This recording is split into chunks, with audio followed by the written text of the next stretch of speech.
Asyong perkat marwe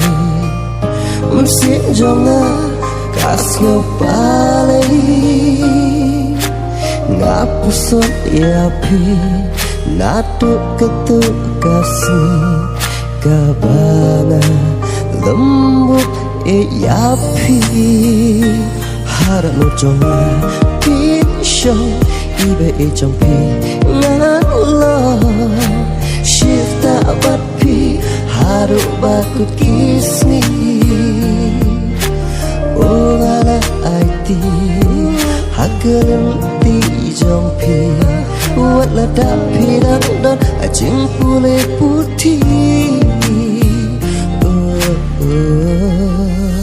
Bat pi ngahut ngasuh Shifta we ngelong tang kawe kajimu Awe yapi ngalara Tak yapi mensip ngalat tengkar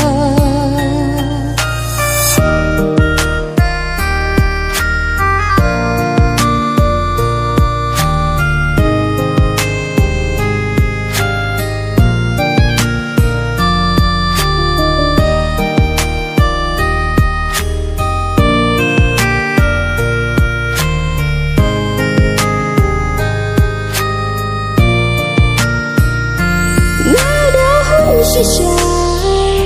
yang cinta ruaka jangpi hila pendam ya mesin balong pele ada nak loi ban ati baro hadu bakut kisni